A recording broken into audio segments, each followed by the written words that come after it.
As-Sunnah Foundation. As-Sunnah Foundation. আসসালামু আলাইকুম ওয়া রাহমাতুল্লাহি ওয়া বারাকাতুহু। আলহামদুলিল্লাহ ওয়াসসালাতু ওয়াসসালামু আলা রাসূলিল্লাহ বা'দ। সুপ্রিয় দর্শক শ্রোতা ভাই বোন, দেশ কিংবা প্রবাস যে যেখান থেকে আমাদেরকে দেখছেন, আপনাদের সকলকে সাদর আমন্ত্রণ জানাচ্ছি আস-সুন্নাহ ফাউন্ডেশনের স্টুডিও থেকে। আপনারা দেখছেন আস-সুন্নাহ ফাউন্ডেশন আয়োজিত সাপ্তাহিক প্রশ্নোত্তরমূলক অনুষ্ঠান শরীআহ সমাধানের 219তম এই পর্ব। আজকের এই রেকর্ডেড পর্বে আপনাদের জীবন ঘনিষ্ঠ জিজ্ঞাসার কোরআন এবং হাদিসের উত্তর নিয়ে ঘণ্টাব্যাপী থাকছি আমি ইনশাআল্লাহ তাআলা।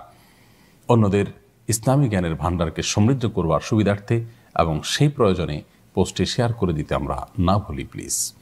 প্রিয় দর্শক, আপনার জীবন ঘনিষ্ঠ যে কোনো জিজ্ঞাসা পোস্টের মন্তব্যের ঘরে লিখুন। আমরা ইনশাআল্লাহ বিইذনিল্লাহ আপনাদের প্রশ্নগুলোর উত্তর দেওয়ার আপ্রাণ চেষ্টা অব্যাহত রাখবো। ওমা তৌফিকি ইল্লা বিল্লাহ। প্রিয় দর্শক, আস-সুন্নাহ ফাউন্ডেশন ইফতার বিতরণ কার্যক্রম আলহামদুলিল্লাহ সুচারুরূপে প্রায় শতাধিক জায়গায় সম্পন্ন হয়েছে। কিছু কিছু জায়গায় এখনও বিতরণ কার্যক্রম চলমান রয়েছে। আপনারা চাইলে ইফতার বিতরণ কার্যক্রমে অংশগ্রহণ করতে পারেন। এছাড়া আস-সুন্নাহ ফাউন্ডেশনের স্বপ্নের মসজিদ কমপ্লেক্স এবং ইসলামিক সেন্টারের নির্মাণ কাজও এগিয়ে চলেছে। রমাদান মাস দানের মাস, আমরা প্রত্যেকে যার যার জায়গা থেকে সাদকা জারিয়ামূলক প্রজেক্টে শরীক হওয়ার চেষ্টা করি। আল্লাহ তাআলা আমাদেরকে সেই তৌফিক দান করুন। চলুন তাহলে প্রশ্নোত্তর আলোকিত ভবনে আমরা প্রবেশ করি। ইতিমধ্যে অনেকগুলো প্রশ্ন আমাদের কাছে এসেছে। এর মধ্যে প্রথমে আমি দেখতে পাচ্ছি মারুফ হাসান, আপনি লিখেছেন, অনেকে বলেন রমাদানে আজানের পরও হাতে থাকা অবশিষ্ট খাবার খেয়ে শেষ করা যাবে। এই প্রচলিত মাসআলা কতটুকু শুদ্ধ? দেখুন, নবী করিম সাল্লাল্লাহু আলাইহি ওয়াসাল্লাম আজান শোনার পরও যদি হাতে থাকা খাবার থাকে সেটাকে খাওয়ার যে নির্দেশনা দিয়েছিলেন সেটি ছিল তাহাজ্জুদের আজান, এবং সেটি ছিল আব্দুল্লাহ ইবনে উম্মু মাকতুম রাদিয়াল্লাহু তাআলার আজান, যিনি অনেক সময় ফজর ওয়াক্ত সঠিক হয়েছে কিনা সে জিনিসটি তিনি অন্ধ সাহাবী হওয়ার কারণে তার জন্য জানাটা একটু ডিফিকাল্ট ছিল, কঠিন ছিল। এবং মক্কায় মদিনাতে এখনও আমরা জানি যে তাহাজ্জুদের জন্য একটি আজান দেওয়া হয়ে থাকে, এরপর ফজর ওয়াক্ত হলে আরেকটি আজান দেওয়া হয়ে থাকে।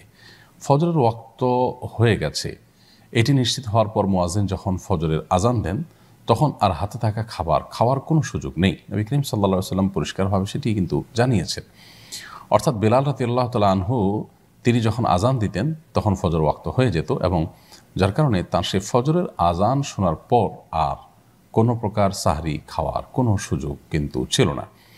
অতএব বিষয়টা নিয়ে কিছুটা ভুল বোঝাবুঝি বা কিছুটা বিভ্রান্তি বা ধোঁয়াশা আমাদের মধ্যে অনেকের মধ্যে আছে। বিষয়টা একটু পরিষ্কার হওয়া দরকার যে যেই আজানের পরও হাতে থাকা অবশিষ্ট খাবার খেয়ে শেষ করা যাবে সেটি হলো ফজরের ওয়াক্ত হওয়ার আগে যদি আজান হয়। আর ফজর ওয়াক্ত হয়ে যাওয়ার পরপর যদি আজান হয়, যেমন আমাদের দেশে প্রায় শতভাগ মসজিদ, আমরা বলতে পারি প্রায় সমস্ত মসজিদেই ওয়াক্ত হওয়ার পরেই আজান হয়। শুধু আমাদের দেশে নয়, প্রায় সারা পৃথিবীতে এখন মূলত ফজরের আজান হয় ওয়াক্ত হওয়ার পরে। কোনো মুয়াজ্জিন যদি ভুলে আগে দিয়ে থাকেন সেটা ভিন্ন কথা। তো এই ফজরের আজান হয়ে যাওয়া এটা যেহেতু ওয়াক্ত হওয়ার পরে হয়, অতএব এরপর আর কোনো খাবার গ্রহণ করলে সেই সিয়াম বা সেই রোজা কাজা আদায় করতে হবে। এরপরে প্রশ্ন করেছেন আমাতুল্লাহ জান্নাত, আপনি লিখেছেন, সিজদার আয়াত পাঠ করলে কয়টা সিজদা দিতে হবে? আমরা নামাজে 2 সিজদা দিয়ে থাকি, সেরকম নাকি একটি সিজদা? কিভাবে দিতে হবে বিস্তারিত জানাবেন দয়া করে। ও রাহমাতুল্লাহ জান্নাত, খুবই গুরুত্বপূর্ণ প্রশ্ন আপনি করেছেন। কোরআন কারীমের বেশ কিছু আয়াত আছে যে আয়াতগুলোতে আল্লাহ সুবহানাহু ওয়া তাআলা হয় সিজদার নির্দেশ করেছেন, অথবা কোন নবী, কোন রাসূল, আল্লাহর কোনো প্রিয় বান্দা তাদের সিজদার কোনো বর্ণনা আল্লাহ উল্লেখ করেছেন। সেই আয়াতগুলো তেলাওয়াত করার পর নবী করিম সাল্লাল্লাহু আলাইহি ওয়াসাল্লাম সরাসরি সিজদায় লুটিয়ে পড়ে সেই আয়াতের উপরে আমল করেছেন। তো এই জন্য একজন মুসলিম হিসাবে সেই আয়াতগুলো যখন আমরা তেলাওয়াত করব, কোরআনের হক এবং কোরআনের প্রাপ্য হলো সেই আয়াতগুলো তেলাওয়াতের পর আমরাও সিজদা দেব। নবী সাল্লাল্লাহু আলাইহি ওয়াসাল্লাম সুস্পষ্ট নির্দেশ রয়েছে। এই জন্য তেলাওয়াতে সিজদার আয়াত তেলাওয়াত করলে, আয়াতে সিজদা তেলাওয়াত করলে সেক্ষেত্রে আমাদেরকে সিজদা দিতে হবে। সিজদার নিয়ম হলো আমরা দাঁড়ানো অবস্থা থেকে আল্লাহু আকবার বলে সিজদা লুটিয়ে পড়ব, এবং সিজদায় গিয়ে আল্লাহ তাআলা তাসবিহ নিবেদন করব যথারীতি সুবহান রাব্বিয়াল আ'লা 3 বার আমরা পাঠ করে এরপর আবার আল্লাহু আকবার বলে আমরা উঠে যাব। এভাবে সিজদার তেলাওয়াতে সিজদা আমাদেরকে দিতে হবে। এক্ষেত্রে একটি সেজদায় যথেষ্ট, দুইটা সেজদা দেওয়ার প্রয়োজন না, এবং এক্ষেত্রে সেজদা দেওয়ার শুরুতে আল্লাহ আকবর বলার সময় হাত উত্তোলন করার প্রয়োজন নেই। মুখে আল্লাহ আকবর বলে সেজদা লুটিয়ে পড়ে 3 বার তাসবিহ পাঠ করে এরপর আমরা আবার আল্লাহ আকবর বলে উঠে যাব, এর মাধ্যমে সেজদা কমপ্লিট হয়ে যাবে। আব্দুল হালিম লিখেছেন, একসময় ইফতার মাহফিল সম্পর্কে আপনি নেতিবাচক মন্তব্য করেছেন, অথচ ইদানিং শাহজালাল বিজ্ঞান ও প্রযুক্তি বিশ্ববিদ্যালয় সহ একাধিক প্রতিষ্ঠানে ইফতার মাহফিল নিষিদ্ধ করার পর ইফতার মাহফিলের পক্ষে ইতিবাচক কথা বলেছেন। আপনি কি আপনার মত পরিবর্তন করেছেন? বৈপরীত্যের কারণ কি? খুবই গুরুত্বপূর্ণ প্রশ্ন করেছেন ভাই আব্দুল হালিম। দেখুন, ইফতার পার্টি এটা একটা নির্দিষ্ট পরিভাষা।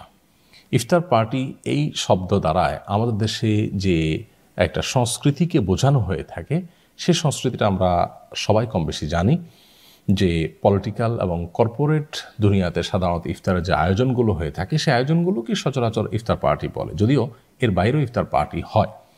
ইফতার পার্টি বলতে যেগুলো হয়, যে অনুষ্ঠানগুলো হয়, সেই অনুষ্ঠানগুলোতে ইসলামের ইফতারের মতো এই কাজটি ধর্মীয় যে ভাবগাম্ভীর্য আছে তার চাইতে উৎসবের দিকটাই প্রাধান্য থাকে, এক। দ্বিতীয়ত, সেগুলোতে অনেক ক্ষেত্রেই নারী পুরুষের মিশ্রণ থাকে, পর্দার বিধান সুস্পষ্ট লঙ্ঘন হয় এবং আরও অনেক বিধান লঙ্ঘন হয়। এবং আরেকটি গুরুত্বপূর্ণ বিষয় হলো, এই জাতীয় অনুষ্ঠানগুলোর বেশিরভাগ ক্ষেত্রে ইন্টেনশন থাকে একান্তই পার্থিব, অর্থাৎ ইফতারটা একটা উসিলা বা উপলক্ষ মাত্র। সেখানে হয়তো কর্পোরেট হাউসগুলোর তাদের বাণিজ্যিক এইম টার্গেট থাকে এবং পলিটিক্যাল পার্টিগুলোর দুনিয়াবি রাজনৈতিক উদ্দেশ্য থাকে। তো সেই বিষয়গুলোকে মাথায় রেখে ইফতার পার্টি বলতে যে কালচার, সুনির্দিষ্ট যে কালচার আছে, সেটার সমালোচনা আমরা করেছি এবং এখনও করছি। এ বিষয়ে আমাদের মতের কোনো পরিবর্তন হয়নি। তবে আমাদের সম্প্রতি যে শাহজালাল বিজ্ঞান ও প্রযুক্তি বিশ্ববিদ্যালয়, নোয়াখালী বিজ্ঞান ও প্রযুক্তি বিশ্ববিদ্যালয়ে আমরা বিজ্ঞপ্তি দেখেছি, সেখানে পরিষ্কারভাবে ক্যাম্পাসের অভ্যন্তরে ইফতার অনুষ্ঠানকে নিষিদ্ধ করা হয়েছে। আমরা কিন্তু আমাদের স্ট্যাটাসে সজ্ঞানে এবং সচেতনভাবে ইফতার অনুষ্ঠান শব্দটি লিখেছি, কারণ নিষেধাজ্ঞার যে ধরন তা দেখে বোঝা যাচ্ছে যে ইফতারের সম্মিলিত আয়োজনকে সেখানে নিরুৎসাহিত করা হয়েছিল, যার কারণে আমরা সাধারণভাবে ইফতারের সম্মিলিত আয়োজনকেই নিষিদ্ধ করার বা নিরুৎসাহিত করার এ বিষয়টির প্রতিবাদ আমরা জানিয়েছি। মসজিদে কিছু মানুষ যদি একত্র হন, একত্র হয়ে ইফতার করেন, তাহলে এটা এক প্রকার ইফতার মাহফিল বা ইফতার পার্টি বা ইফতারের সম্মিলিত আয়োজন, যে নামই দেই না কেন। তো এখানে ওই যে প্রচলিত অর্থে ইফতার পার্টি বলতে যে নির্দিষ্ট একটা কালচার বা একটা চিত্র আমাদের সমাজে আছে আমরা জানি, এর বাইরেও আপনার এ ধরনের সম্মিলিত ইফতার আয়োজন হতে পারে, সেটাকে কেউ আক্ষরিক অর্থে ইফতার পার্টি বলতেই পারেন। তো ঢালাওভাবে নিষেধাজ্ঞার মধ্যে কিন্তু সেগুলোও পড়ে যায়, সেজন্য আমরা এটার প্রতিবাদ করেছি। এছাড়া ইফতার পার্টি বলতে যে কালচার আমাদের দেশে প্রচলিত আছে, সেই কালচারের সাথে ইসলামের যে মূল স্পিরিট বা আপনার ইফতারের যে রমজানের যে ভাবগাম্ভীর্য, সেটা অনেক সময় যায় না। আর ইন্টেনশনগত একটা ব্যাপার আছে যে এগুলো বাণিজ্যিক উদ্দেশ্য অনেক সময় হয়ে থাকে, এগুলো আমরা বলেছি। তো সেই বিষয়গুলোকে মাথায় রেখে সে পার্সপেক্টিভ থেকে আমরা সে ব্যাপারে নেতিবাচক মন্তব্য করেছি এবং সেটা এখনও বলবৎ আছে। কিন্তু যখন কোনো শিক্ষা প্রতিষ্ঠানে ঢালাওভাবে সব পুরো ক্যাম্পাসের ভেতরে ইফতারের আয়োজনকে নিরুৎসাহিত করা হয় বা নিষিদ্ধ করা হয়, সেখানে মুসলিমরা কিছু মানুষ একত্রে বসে ওই যে তথাকথিত ইফতার পার্টির যে নির্দিষ্ট ফ্রেম আছে এবং নির্দিষ্ট যে একটা চিত্র আছে, এর বাইরে অর্থাৎ সেখানকার যে শরিয়া বিরুদ্ধ বিষয়গুলো হয়, সেগুলোর বাইরে যদি কিছু মানুষ একত্রে বসে ইফতার করেন এবং সেখানে ইন্টেনশনও কোনো খারাপ বা পার্থিব কোনো ইন্টেনশন না থাকে, বরং আল্লাহকে সন্তুষ্ট করার উদ্দেশ্য হয়ে থাকে, সেটা তো শরিয়া দৃষ্টিকোণ থেকে নাজায়েজ নয়। অতএব সেগুলোকেও ঢালাওভাবে এর আওতায় নিয়ে আসা হতে পারে, সেই সম্ভাবনাটা জোরালো, যার কারণেও আমাদের প্রতিবাদ ছিল। এছাড়া আমি ইফতার পার্টির এই কালচারটিকে অর্থাৎ ইফতার পার্টির যে কালচারটি আমাদের দেশে প্রচলিত আছে, যে নারী পুরুষ একসাথে হয়ে অনেক ক্ষেত্রে হয়, আবার অনেক ক্ষেত্রে এটা দুনিয়াবি উদ্দেশ্যে হয়ে থাকে, আবার অনেক ক্ষেত্রে এখানে উৎসবটাই মুখ্য হয়ে থাকে, ইবাদতটা একেবারে গৌণ হয়ে যায়, অনেকে দেখা যায় মাগরিবের নামাজেরও খোঁজ খবর থাকে না।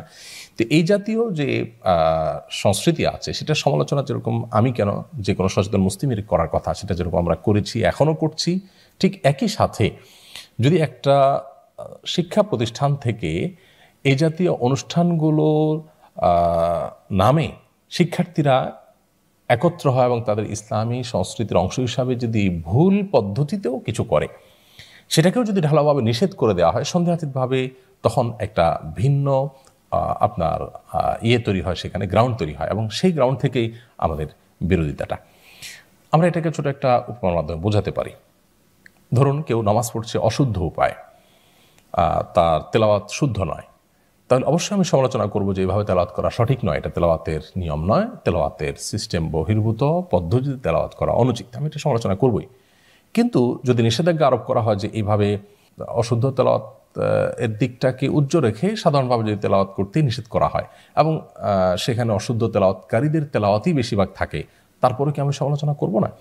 অর্থাৎ তারা হতে পারে অশুদ্ধ তেলাওয়াতকারী, কিন্তু সেখানে তেলাওয়াতের নিষেধাজ্ঞা ঢালাওভাবে যখন দেয়া হয়, তখন এমনকি যদি অশুদ্ধ ব্যক্তির তেলাওয়াতকে নিষেধ করে দেওয়া হয় যে সে তেলাওয়াত করতেই পারবে না, নামাজ পড়তেই পারবে না, যেহেতু তার তেলাওয়াত অশুদ্ধ, তো সেটা সমালোচনা তো আমি অবশ্যই করব। তাহলে একদিক থেকে আমরা একটি দৃষ্টিকোণ থেকে অশুদ্ধ তেলাওয়াতের সমালোচনা করছি, আবার অশুদ্ধ তেলাওয়াতকারী ব্যক্তি হতে পারে অশুদ্ধ তেলাওয়াতকারী ব্যক্তি, আমরা তার সমালোচনা করে তার সংশোধনের চেষ্টা করব, পদ্ধতিটাকে পরিবর্তন করার চেষ্টা করব, কিন্তু তাই বলে তেলাওয়াতটাকে আমি নিষিদ্ধ করতে পারি না, সেই জায়গা থেকে আমাদেরকে বিরোধিতা করতে হচ্ছে। তাহলে এই বিষয়টা ভিন্ন পার্সপেক্টিভ থেকে, ভিন্ন আপনার গ্রাউন্ড থেকেই বলা। এবং ইফতার পার্টি বলতে যে প্রচলিত কালচার আছে, এই কালচারটার সমালোচনা আমরা করেছি। এর বাইরে মসজিদে লোকরা যে একত্র হয়ে ইফতার করেন, আক্ষরিক অর্থে সেটাকে ইফতার পার্টি বলা যায়, অথচ এটা সমালোচনা তো আমরা করছি না। অতএব আমাদের সমালোচনার মূল জায়গাটা আশা করি আমরা বোঝার চেষ্টা করব। এর বাইরে আরেকটি কথা আমরা বলে রাখি যে ইসলামের একটা সৌন্দর্য হলো যে কোনো বিষয় বলার পর যদি সেটা তার কাছে ভুল মনে হয়, সেটা কিন্তু প্রত্যাহার করা যেতে পারে। এখানে আমরা প্রত্যাহার করছি না, আমরা আগের কথার উপরেই আছি, কিন্তু একটা কথা বলে রাখি প্রসঙ্গত, যে অনেক মাসআলায় কিন্তু আমরা আমাদের পূর্বের অবস্থান থেকে সরে এসে সঠিকটা গ্রহণ করেছি। সাধারণত যাদের মধ্যে ইসলাম নেই, যারা ইসলামটাকে সুন্দর করে বুঝেন না, ভালো করে জানেন না, তারা হয়তো এগুলোকে ভালোভাবে নেন না, কিন্তু ইসলামের বরং এটা সৌন্দর্য, ইসলাম বরং এটাকে প্রশংসা করে। আমরা একসময় আর্টিফিশিয়াল মেহেদি ব্যবহার করলে উজু হবে না বলতাম, কিন্তু পরবর্তীতে আমাদের আরও অধিকতর পড়াশোনা এবং গবেষণা করার সুযোগ হয়েছে, তখন আমরা দেখেছি যে না, এটা উজু ভঙ্গের কারণ নয়, বা উজু ভঙ্গের ক্ষেত্রে কোনো প্রতিবন্ধকতা সৃষ্টি করে না, উজু হওয়ার ক্ষেত্রে কোনো প্রতিবন্ধকতা সৃষ্টি করে না। এই জন্য সেই আর্টিফিশিয়াল মেহেদি ব্যবহার করে উজু করা বা উজু হবে সেই মাসআলা আমরা বলেছি, অর্থাৎ আগের অবস্থান থেকে আমরা সরে এসেছি এবং সেটা পরিষ্কার করেছি যে আমাদের আগের অবস্থান থেকে আমরা সরে এসেছি। এই কারণে ইসলামের ইতিহাসের বড় বড় ইমামগণ, আলিমগণ, ফকিগণ, তারা শত শত হাজার হাজার মাসআলায় তারা সরে এসেছেন এবং তাদের অবস্থান পরিবর্তন করেছেন, এবং এটা প্রশংসনীয়। আমরা তো সেখানে নস্যি সাধারণ মানুষ, অতএব পরিবর্তন হওয়াটা দোষণীয় না। কিন্তু ইফতার পার্টির ক্ষেত্রে আমাদের পরিবর্তন হয়নি, অবস্থান আগেরটাই আছে, যে ইফতার পার্টি বলতে সুনির্দিষ্ট যে কালচার, যে ফ্রেম আমাদের চিত্রে ভেসে ওঠে, ইসলামী শরিয়ার দৃষ্টিকোণ থেকে সেটা প্রশংসনীয় নয়, সেটিকে আমরা নিরুৎসাহিত করেছি। অবশ্য সাহরি পার্টির পরে আমরা সবসময় কঠোর কথা বলে এসেছি যে সাহরির এই সময়টাতে নির্জনে নিবৃত্তে আল্লাহ তাআলাকে ইবাদত নিবেদন করার কথা, দোয়া নিবেদন করার কথা, এটা উৎসবের কোনো আমেজ বা পরিবেশ তৈরি করার কথা নয়। অতএব ওইটার পর আমরা সবসময় শক্তভাবে বলেছি। আর ইফতার ব্যাপারটাকে শর্ত সাপেক্ষে আপনার বিশেষ বিশেষ কিছু হারাম অনুষঙ্গ, হারাম কিছু বিষয় থাকার কারণে, বা ইসলাম এর সাথে যায় না এরকম কিছু কালচার সেখানে থাকার কারণে, তখন সেটাকে আমরা নিরুৎসাহিত করেছি বা সেটা সমালোচনা করেছি। আশা করি বিষয়টি পরিষ্কার হয়েছে। সঞ্জিদা চৌধুরী আপনি লিখেছেন, আমার মা আমাকে 6 মাস বয়সে রেখে গিয়েছিলেন। পারিবারিক ঝামেলার কারণে আমার মা বাবার ডিভোর্স হয়ে যায়। মা আমাকে রেখে যান, কারণ আমাকে নিলে নাকি তার বিয়ে হবে না।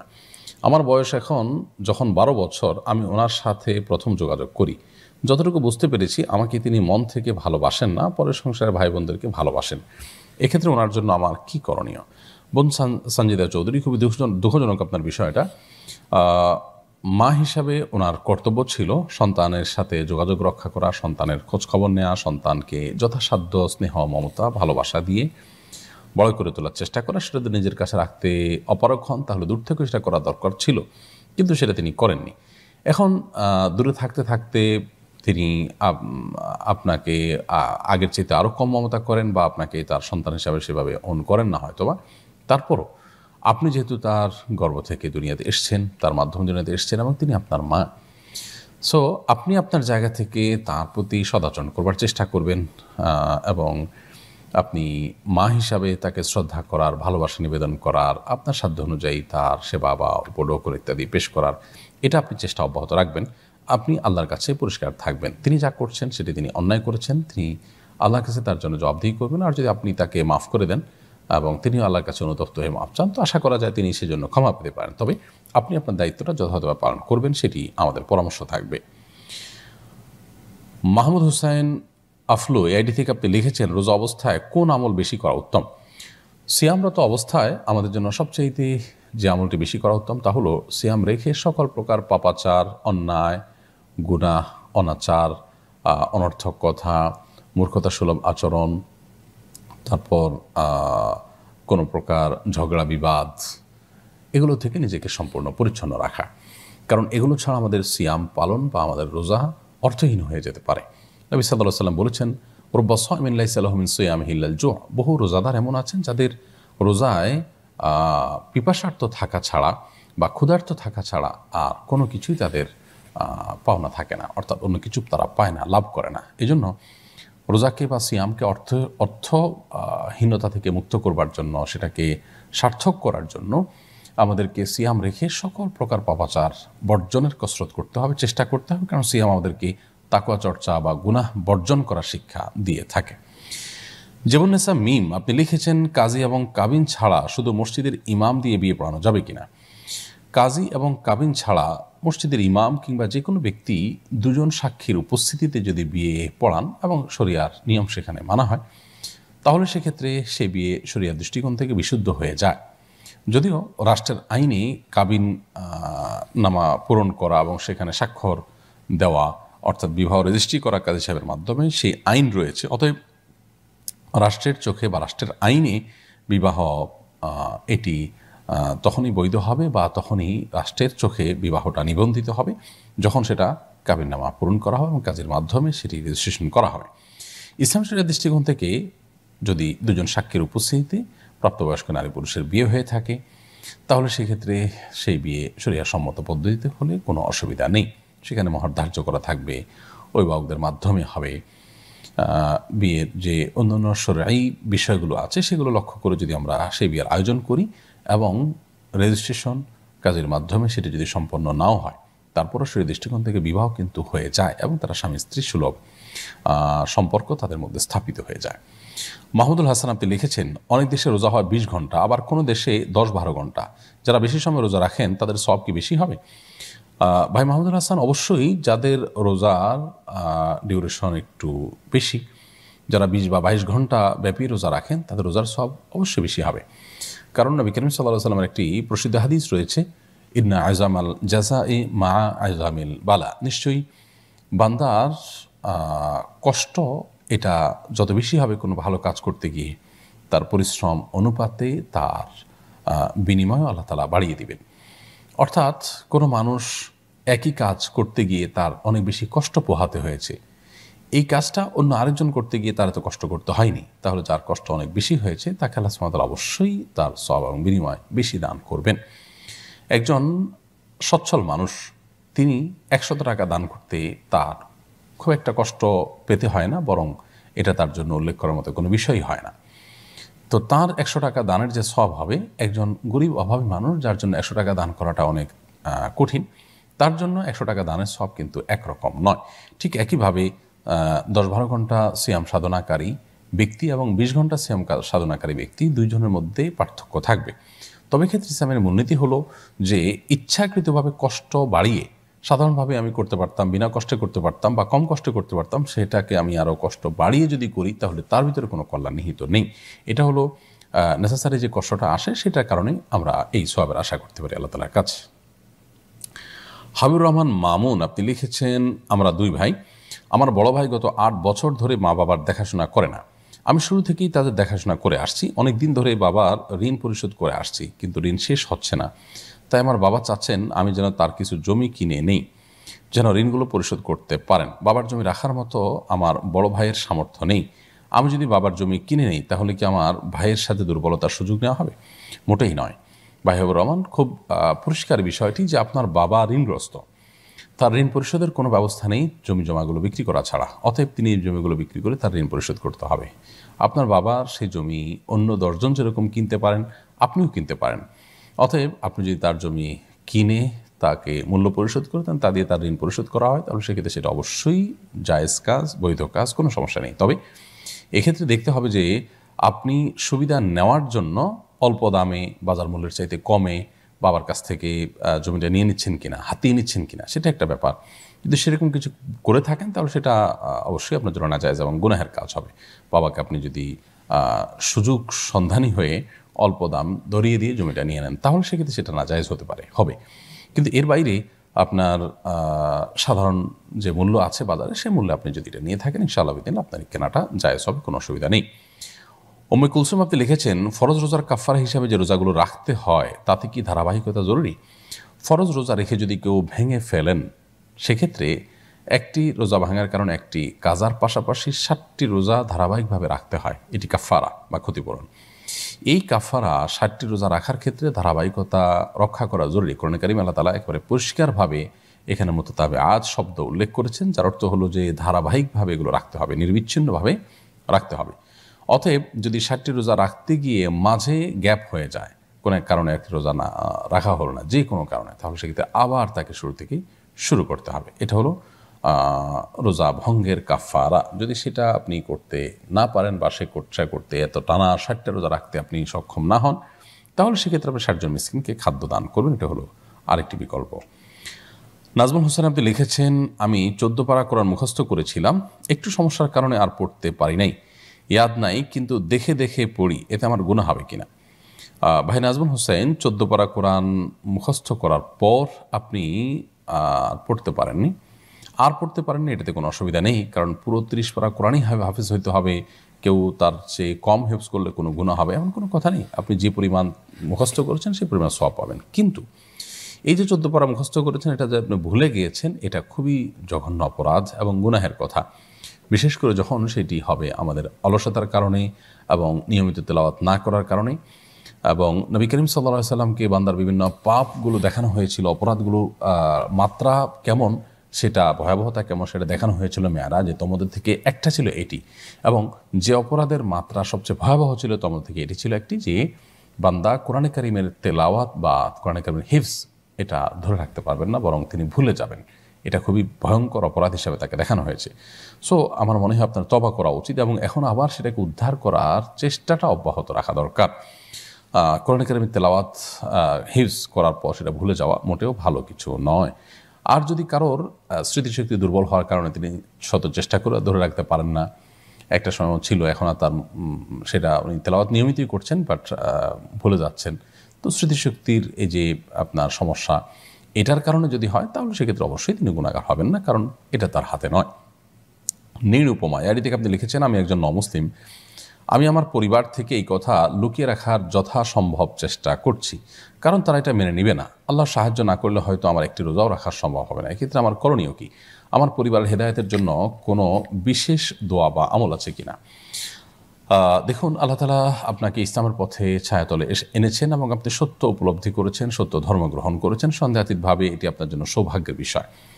এবং সত্য ধর্ম গ্রহণ করা বা যে কোনো সত্যকে গ্রহণ করার পর মানুষ কোনো সময় স্ট্রাগলের মধ্য দিয়ে সময় পার করতে হয়, অনেক চ্যালেঞ্জ এর মুখোমুখি হতে হয়, যেটা আমাদের ইসলামের একেবারে সোনার যুগের স্বর্ণমানব সাহাবা ইকরামের অনেককে হতে হয়েছে।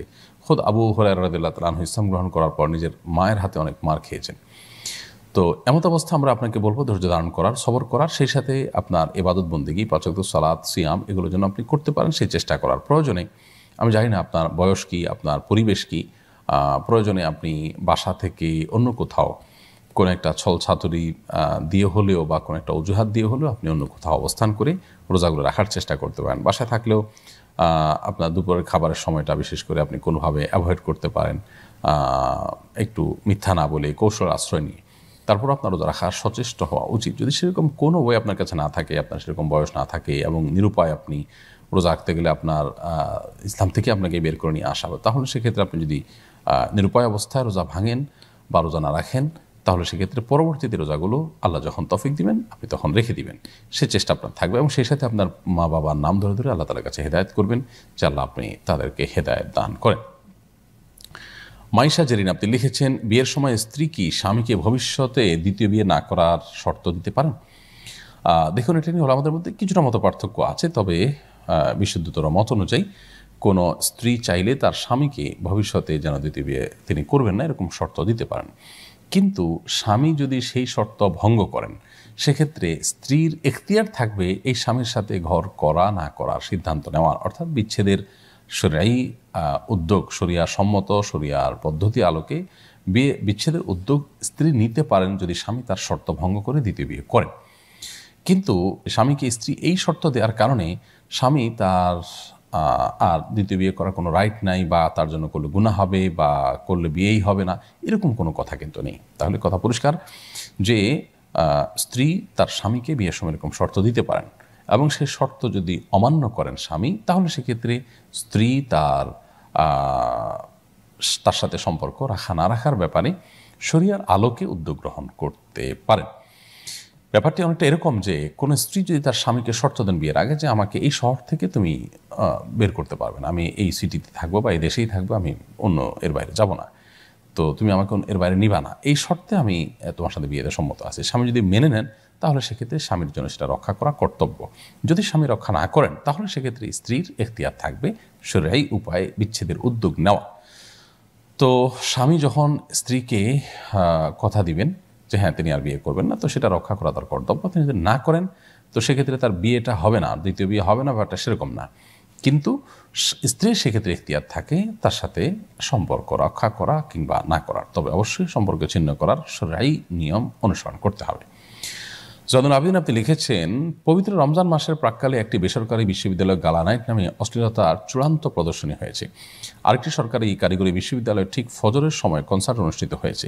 অথচ একই সময়ে একাধিক বিশ্ববিদ্যালয় ক্যাম্পাস ইফতার মাহফিল নিষিদ্ধ ঘোষণা করা হয়েছে। আরেকটি বিশ্ববিদ্যালয় সাহারিতে গরুর মাংস নিষিদ্ধ করেছে।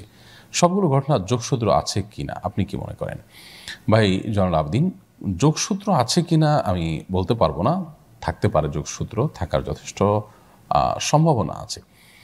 কারণ আমরা দেখতে পাচ্ছি যে খুব দুঃখজনকভাবে আমাদের শিক্ষা খাতে যা হচ্ছে তা সাধারণ মানুষের চিন্তা চেতনা এবং এদেশের মানুষের বিশ্বাস এবং এদেশের মানুষের যে সাধারণ প্র্যাকটিস আছে তার পরিপন্থী।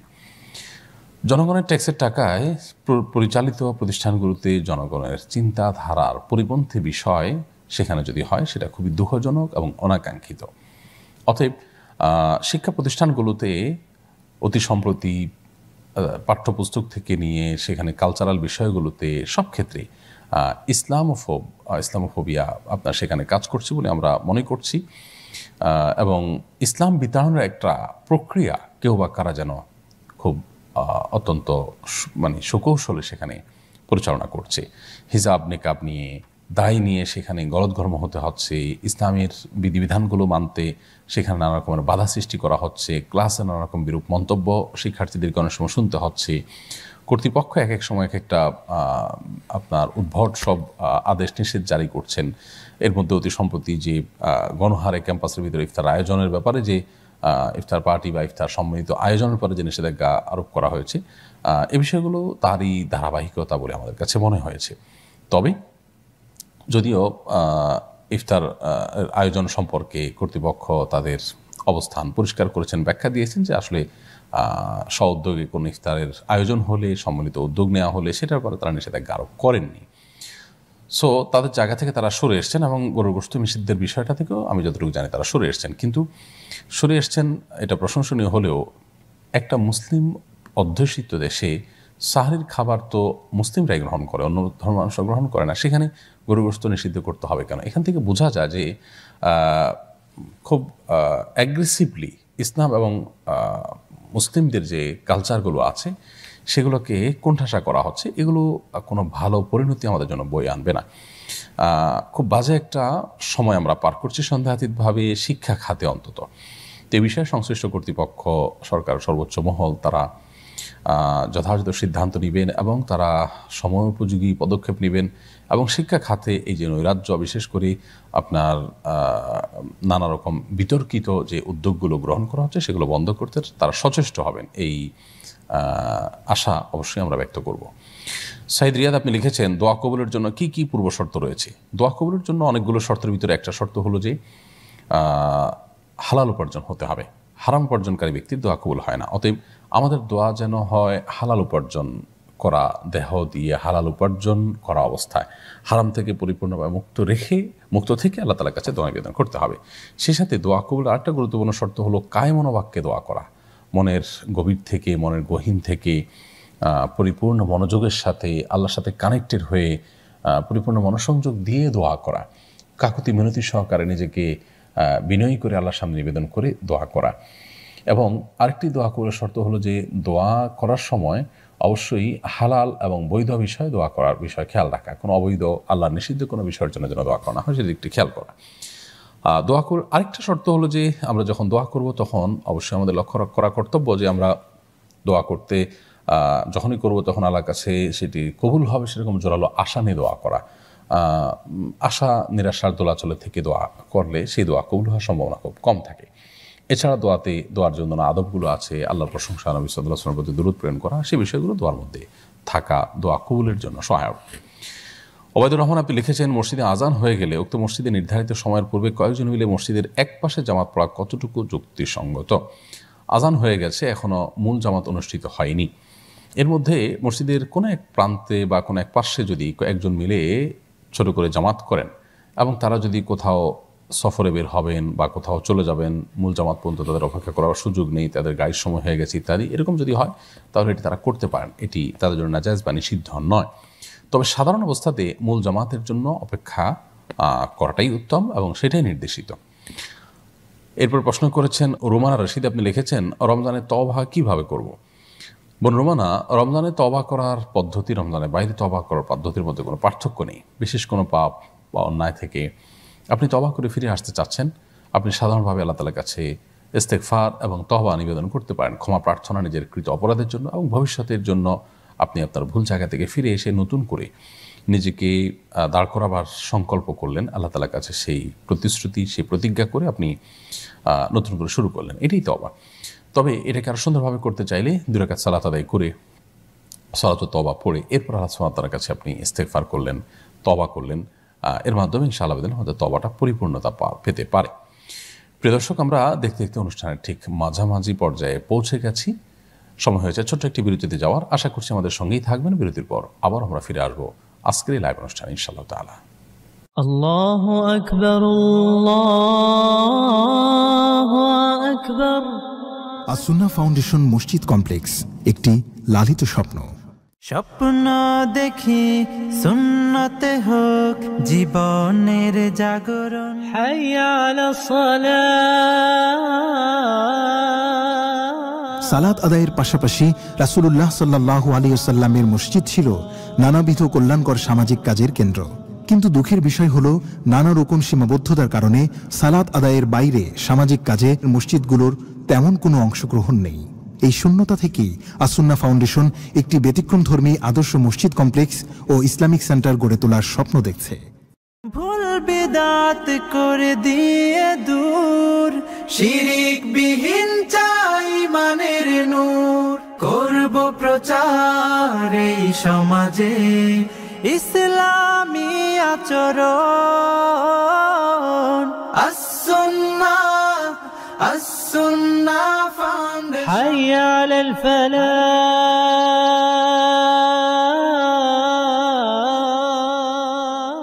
এই মসজিদ কমপ্লেক্স থেকে সামাজিক ও বুদ্ধিবৃত্তিক নানা ধরনের সমাজ ঘনিষ্ঠ কাজ পরিচালিত হবে ইনশাআল্লাহ। বদলের জ্ঞান শিখিয়ে ডাকবো নীতির পানে, হেরার জ্ঞানে জানুক সবাই এই জীবনের মানে। শিক্ষা নিয়ে সরল পথে চলবো কোরআন হাদিস মতে। ঈমান আমল করতে সঠিক করব সিরাত ধারণ। আসুন্নাহ, আসুন্নাহ, আসুন্নাহ ফাউন্ডেশন।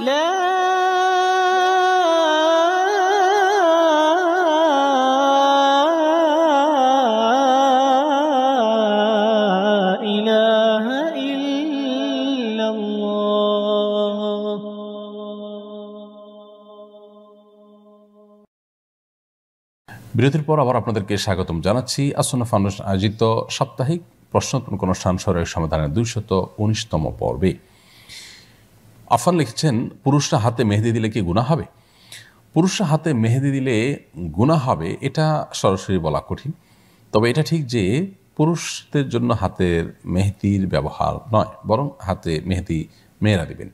নবী করিম সাল্লাল্লাহু আলাইহি সাল্লাম তিনি একজন নারীর হাত কোনো আড়াল থেকে কোনো কিছু তিনি দিয়েছেন এরকম কিছু একটা নারীদের দিক থেকে তার হাতে মেহেদি না দেখে আশ্চর্য হয়ে বলেছেন যে এটা কি কোনো পুরুষের হাত কিনা, কারণ মহিলাদের দিক থেকে হাতটি এসেছে, আবার সেখানে মেহেদি নেই। তখন তিনি চিন্তা করেছেন যে মহিলাদের মধ্যে আবার কোনো পুরুষ আসলো কিনা। সেই জায়গা থেকে তিনি অবাক হয়ে বিষয় জিজ্ঞাসা করেছেন এটা কি কোনো পুরুষের হাত কিনা। তো এই হাদিস থেকে বোঝা যায় যে মেহেদি মহিলারা হাতে দিবে, পুরুষরা নয়। এবং এই জাতীয় সাজগোজগুলো ইসলাম মেয়েদেরকে করার জন্য উৎসাহ দিয়েছে, পুরুষদের জন্য নয়। অতএব সেই আলোকে পুরুষদের জন্য হাতে মেহেদি ব্যবহার করা শরীয়ী দৃষ্টিকোণ থেকে প্রশংসনীয় কাজ নয়। তবে এর কারণে কোনো কাবিরা গুনাহ হবে সেটা বলা কঠিন, যে এর কারণে আপনি মহাপাপ করলেন ব্যাপারটা বলা কঠিন। হাদিসে অবশ্য বলা আছে লাআনাল্লাহুল মুতাশাব্বিহিনা মিনার রিজালি বিন নিসা, যে সমস্ত পুরুষরা মহিলাদের বেশ ধারণ করে তাদের প্রতি আল্লাহ তাআলা লানত বর্ষিত হয়। তো মেহেদি পুরুষরা তাদের চুলে, দাড়িতে, বিভিন্ন পশম ইত্যাদিতে যখন সাদা হয়ে যায় সেখানে তারা ব্যবহার করতে পারেন। তো চুল, দাড়ি, মোচ এগুলোতে যেহেতু তারা ব্যবহার করতে পারছেন, সেই জায়গা থেকে কোনো পুরুষ যদি হাতে মেহেদি ব্যবহার করেন, এটা সরাসরি নারীর সাথে সাদৃশ্য গ্রহণ, এটা সে অর্থে বলাটা কঠিন। এই জন্য এটাকে হারাম বলা যাবে না।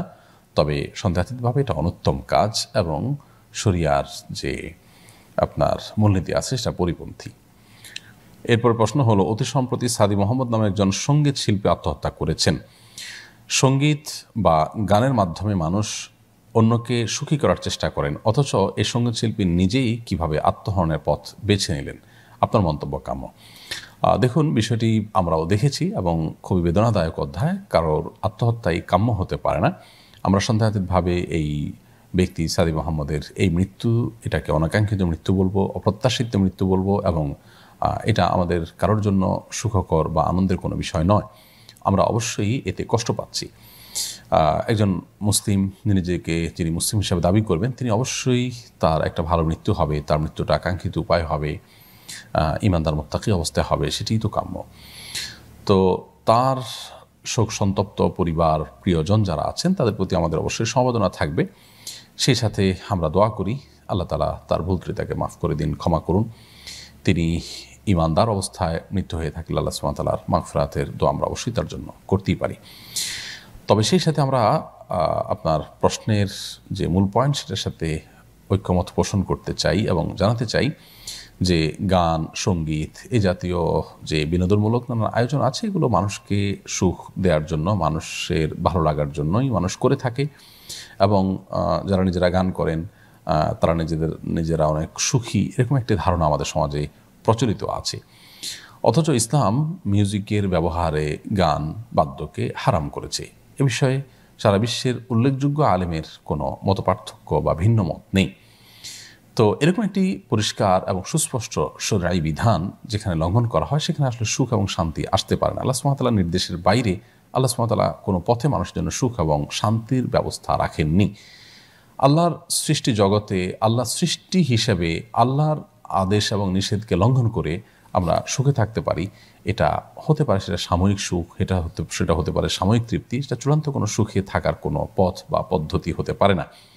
এই জন্য শুধুমাত্র এই সঙ্গীত শিল্পী নন, আমি তার প্রতি শ্রদ্ধা রেখেই বলছি, তিনি এবং এছাড়া আরও যারা বিনোদন জগতে কাজ করে থাকেন এবং যারা শরিয়ার সুস্পষ্ট বিধিবিধানগুলোকে তাদের অমান্য করি, তাদের সেই সমস্ত কাজগুলো করতে হয়। আমি আবারও বলছি, তাদের প্রতি সম্পূর্ণ শ্রদ্ধা রেখে বলছি, তাদের অনেকেই বা তাদের বড় একটা অংশকে আমরা দেখি আত্মহরণের পথে তারা আপনার চলে যান এবং আত্মহরণকে তারা বেছে নেন। একজন মানুষ যখন সবচাইতে অসুখী হন, চরম অসুখে ভোগেন, চরম কষ্টে ভোগেন, তখন তিনি কিন্তু আত্মহত্যায় চলে যান। হতে পারে সেটা ব্যক্তিগত কোনো দুঃখের কোনো ঘটনা থেকে বা যে কোনো উদ্দেশ্যে বা যে কোনো কারণে আত্মহরণ হোক না কেন, সেটা তো সন্দেহাতীতভাবে এই লোকটির চরম কষ্টে থাকার প্রমাণ হয়। অতএব এখান থেকে পরিষ্কারভাবে প্রতীয়মান হয় যে এই সমস্ত মিউজিক এবং আপনার শরিয়ায় নিষিদ্ধ যে গান বাদ্য আছে সেগুলো, এবং সেই সাথে হারাম বিনোদন যেগুলো আছে, এগুলো আমাদেরকে আসলে সাময়িক প্রশান্তি দিলেও চূড়ান্ত প্রশান্তি দিতে পারে না। আল্লাহ বলেছেন আলা বিযিকরিল্লাহি তাতমাইন্নুল কুলুব, আল্লাহর জিকির, আল্লাহর স্মরণ এটা অন্তরকে প্রশান্ত করে দেয়। এই জন্য সারা পৃথিবীতে সবসময় আপনি দেখবেন তুলনামূলকভাবে যারা যত বেশি দিনকে প্র্যাকটিস করে তাদের মধ্যে আত্মহননের প্রবণতা তত কম। আজকাল আপনি কোনো প্র্যাকটিসিং মুসলিমকেও যদি আত্মহনন করতে দেখেন তো সেটা অবাক হওয়ার মতো বিষয় থাকবে না, কারণ আমরা অনেকে ইসলামের বাহ্যিক কিছু জিনিসকে প্র্যাকটিস করাটাকেই ইসলাম মনে করছি, ইসলামকে ভেতর থেকে ধারণ করতে পারছি না বা ইসলামকে সেভাবে আমরা উপলব্ধি করতে পারছি না। একজন মানুষ যদি বুঝে শুনে মুসলিম হয়ে থাকেন, ইসলামকে ধারণ করতে পারেন, তাহলে সেক্ষেত্রে তিনি কখনো আত্মহননের পথে যেতে পারেন না। আল্লাহ বলেছেন ওয়ালা ইয়াইআস মির রাউহিল্লাহিল কওমুল কাফিরুন, আল্লাহর রহমত থেকে নিরাশ হয়ে যাওয়া, এই যে নিরাশ হওয়ার ফলে মানুষ আত্মহত্যার দিকে চলে যায়, এই নৈরাশ্য এটা কোনো ইমানদারকে শোভা পায় না। এটা যারা আল্লাহ প্রতি কোনো আশাই নেই তারা নিরাশ হতে পারে, ইমানদার কখন নিরাশ হতে পারেন না। যাই হোক, আমরা আত্মহত্যার যে প্রবণতা আমাদের দেশে বেড়ে চলেছে সেটার জন্য অবশ্যই উদ্বিগ্ন, এবং তার মৃত্যুতে অন্য 10 জনের মতো আমরাও কষ্ট পাচ্ছি একটি অপ্রত্যাশিত এবং একটি অনাকাঙ্ক্ষিত মৃত্যুর কারণে। আমাদের লক্ষ্য করতে হবে যে আমাদের দেশে যে হারে আত্মহত্যার প্রবণতা বা আত্মহত্যার সংখ্যা বৃদ্ধি পাচ্ছে, এটিকে থামানোর জন্য নানামুখী উদ্যোগ আমাদের নেওয়া দরকার এবং আত্মহত্যাকে নিরুৎসাহিত করা দরকার। নবী করিম সাল্লাল্লাহু আলাইহি ওয়াসাল্লাম আত্মহত্যাকারী ব্যক্তির জানাজা কিন্তু পড়তেন না এবং তার জাহান্নামে যাওয়ার কথা বলেছেন। এজন্য একজন মুসলিম তিনি কোনো অবস্থাতে আত্মহননের পথে পা বাড়াতে পারেন না। এরপর প্রশ্ন করেছেন মাইনুল ইসলাম মাসুম, আপনি লিখেছেন দৈনিক সালাত আদায়ের পাশাপাশি এমন 2-1টা আমল বাতলে দিন যা যে কোনো কাজের পাশাপাশি করা যায় এবং খুবই ফজিলতপূর্ণ।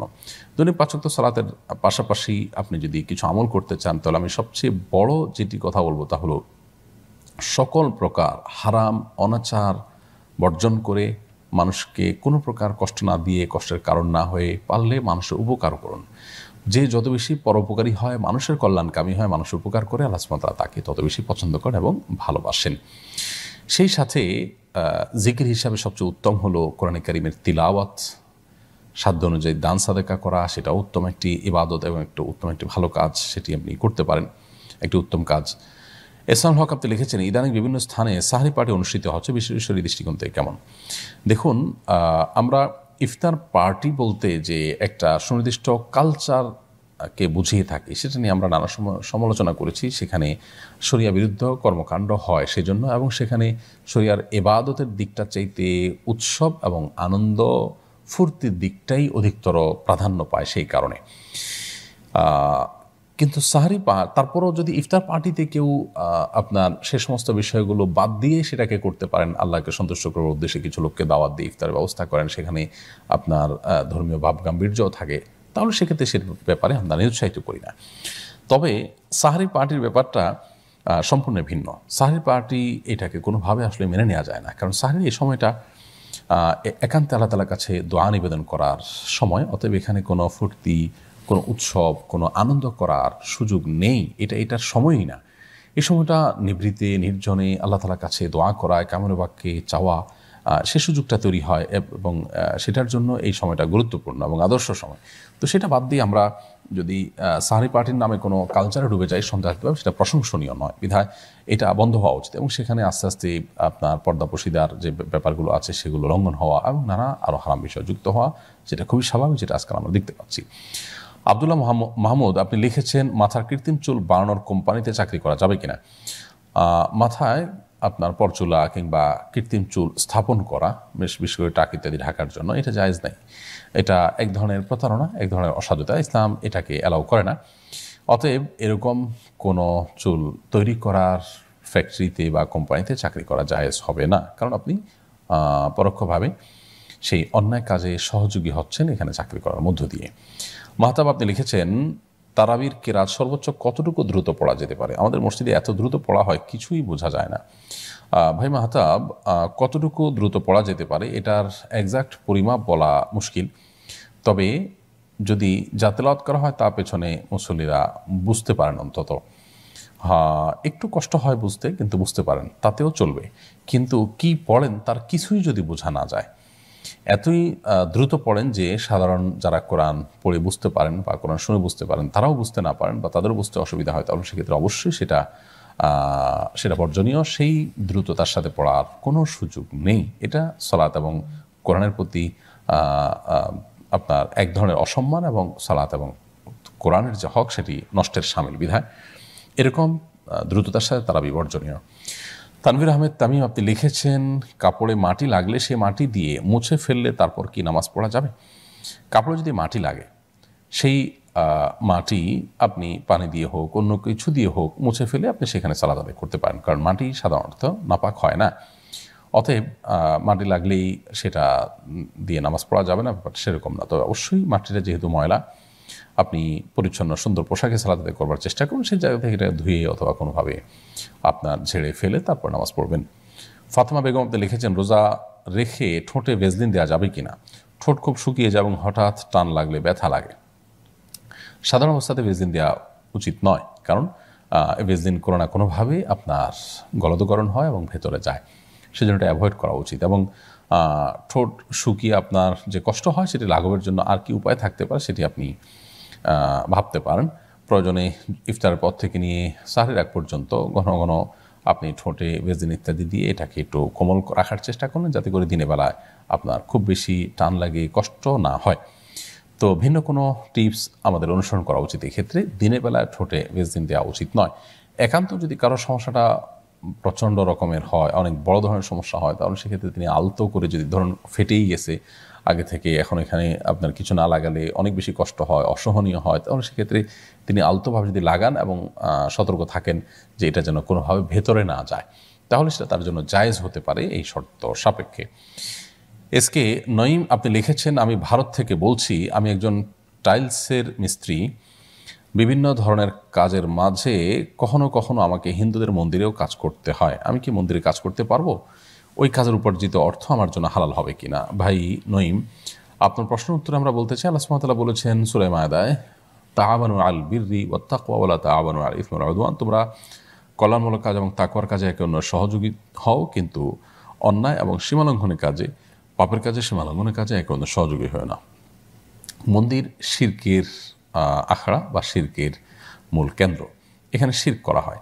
মন্দির নির্মাণ করা হয় শিরক করবার জন্য। শিরক আল্লাহ তাআলার কাছে সবচেয়ে বড় অপরাধ এবং ইসলামের শিরকের চেয়ে বড় কোনো অপরাধ নেই। যার কারণে একজন মুসলিম যদি মন্দিরের নির্মাণ কাজে সহযোগিতা করেন, তাহলে প্রকারান্তরে তিনি শিরক উদযাপনে বা শিরক পালনে তিনি সহযোগী হলেন। এই সুযোগটা কিন্তু আমাদের জন্য নেই, বিধায় এই কাজটি আপনাকে এড়িয়ে যেতে হবে, অন্য কোনোভাবে আপনার উপার্জনের চেষ্টা করতে হবে। রেজা বাবু আপনি লিখেছেন, জাকাতের টাকা থেকে গরিবদের ইফতার করানো যাবে কিনা? গরিব দুঃখীদেরকে জাকাতের টাকা তাদেরকে দিয়ে তাদের প্রয়োজন অনুযায়ী যেন তারা খরচ করতে পারেন, সেটার সহযোগিতা করা বা সেই ব্যবস্থা গ্রহণ করাটাই হলো উচিত এবং কর্তব্য। যদি কোনো গরিব খাদ্যে কষ্ট করে, তাহলে সেক্ষেত্রে আপনি তার জন্য জাকাতের টাকা থেকে খাদ্য কিনে দিলেন, সেটা ইফতার হতে পারে, অন্য কোনো খাবার হতে পারে, এটা জায়েজ হতে পারে।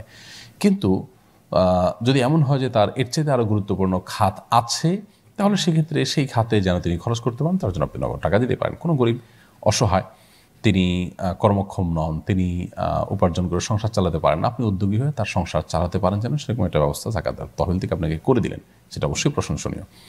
কিন্তু তার যা দরকার তার চাইতে ভিন্নতর কোনো কিছু আপনি তাকে দিলেন এবং চয়েসটা আপনার চাপিয়ে দিলেন তার উপরে, তাহলে সেক্ষেত্রে সেটা অবশ্যই জাকাত আদায়ের সঠিক কোনো পদ্ধতি নয়। সেই হিসেবে আমরা বলবো যে গরিবের যদি খাদ্যের কষ্ট থাকে, তাকে আপনি জাকাতের ফান্ড থেকে ইফতার কিনে দিলেন, সেটা জায়েজ হতে পারে। কিন্তু তার যদি এর চাইতে গুরুত্বপূর্ণ আরও কোনো কাজ থাকে যেখানে তার অর্থের প্রয়োজন, তাহলে সেক্ষেত্রে জাকাতের টাকা দিয়ে আপনি আপনার মন মতো ইফতার কিনে না দিয়ে তার প্রয়োজন অনুযায়ী তিনি খরচ করতে পারেন, সেজন্য তাকে নগদ টাকা দেবেন, আর না হলে তার সে কাজটা সম্পাদন করার উদ্যোগ নেবেন, যেটা তার জন্য অধিকতর গুরুত্বপূর্ণ। মোহাম্মদ জাকিরুল ইসলাম আপনি লিখেছেন, আমার স্ত্রী রমজানের মাঝামাঝি সময় ইনশাআল্লাহ সন্তান প্রসব করবে, শরীরে হিমোগ্লোবিন কম, এখন রোজা না রাখলে কি গুনাহ হবে? এ বিষয়ে আপনি একাধিক দিনদার এবং বিচক্ষণ চিকিৎসকের শরণাপন্ন হবেন। তারা যদি বলেন যে তার হিমোগ্লোবিনের যে লেভেল, এটাকে উঠাবার জন্য কোনো মেডিসিন বা কোনো খাদ্য ইত্যাদি যথেষ্ট না, বরং রোজা তাকে রাখা বন্ধ করতেই হবে, তাহলে সেক্ষেত্রে আপনার জন্য সেটা জায়েজ হতে পারে মা এবং শিশুর স্বাস্থ্য বা জীবন রক্ষার প্রয়োজনে। কিন্তু যদি সেই লেভেলের না হয়, বিকল্প কোনো উপায় যদি সেটাকে রিকভার করা যায়, তাহলে সেক্ষেত্রে সেই পথে আমাদের যেতে হবে। আরজানা শিরিন ইসলাম আপনি লিখেছেন, কাল্পনিক গল্প, কবিতা, উপন্যাস লেখা বা বাস্তব ঘটনা অবলম্বনে লেখা ইসলামে কতটুকু গ্রহণযোগ্য?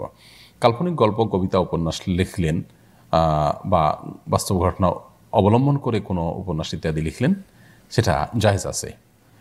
বিশ্ববিখ্যাত ফতোয়ার ওয়েবসাইট ইসলাম IQA শেখ মোহাম্মদ সাল্লাল মজিদ হাফিজাহুল্লাহর, সেখানে এই বিষয়টিকে জায়েজ বলেছেন তারা। তবে সেখানে শর্ত হিসেবে উল্লেখ করেছেন যে এরকম উপন্যাস ইত্যাদিতে প্রথমত আপনার কাল্পনিক যে ঘটনাগুলো বলা হবে সেখানে এমন কিছু থাকবে না যেটা অশ্লীল, এমন কিছু থাকবে না যেটা শরিয়া বিরুদ্ধ কোনো অন্যায় এবং অনাচারকে প্রমোট করে। তাহলে সেক্ষেত্রে এটা নিছক শিক্ষণীয় বিষয় হিসাবে উল্লেখ করা যেতে পারে কাল্পনিক ঘটনা গল্পগুলো উপস্থাপন করার মাধ্যমে।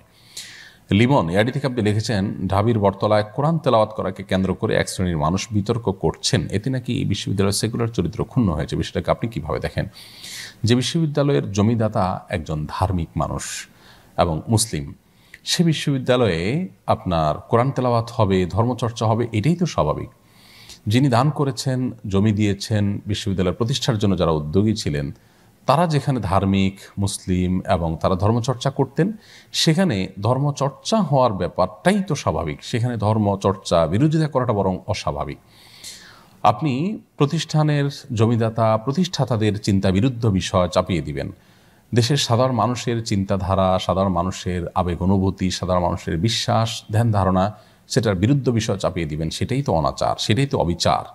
এই আপনার বটতলায় কোরআন তেলাওয়াতকে কেন্দ্র করে তারা অনেকে বটগাছের কাছে মাপ চাচ্ছেন, খুবই হাস্যকর একটি বিষয়।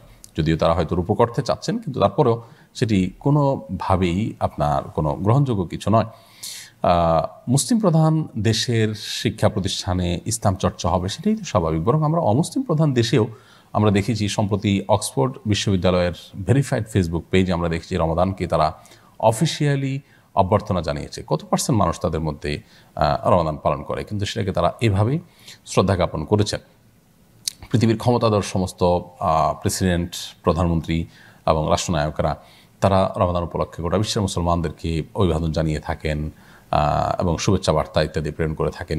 এরকম পরিস্থিতিতে আমরা আমাদের দেশের মতো সংখ্যাগরিষ্ঠ মুসলমানদের সমাজে যদি রমাদান মাসের মতো সময় কোরআন তেলাওয়াত নিয়ে কথা শুনি, তাহলে সেক্ষেত্রে সেটা আমাদের জন্য দুঃখজনক। অর্থাৎ আমাদের দেশটাকে, বিশেষ করে আমাদের শিক্ষা খাতকে ধ্বংসের অতল তলে নিয়ে যাওয়ার জন্য কিছু মানুষ উঠে পড়ে লেগেছে। এটা আমাদের জন্য কোনো ভালো কিছু বয়ে আনবে না। সমাজকে অনিবার্য সংঘাতের দিকে কিছু মানুষ ঠেলে দিচ্ছে।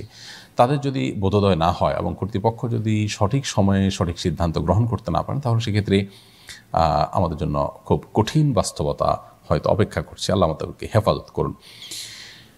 এমডি মাসুদুজ্জামান আপনি লিখেছেন, শার্ট প্যান্ট ইন করা অবস্থায় নামাজ হবে কিনা? শার্ট প্যান্ট ইন করা অবস্থায় নামাজ পড়লে নামাজ হয়ে যাবে।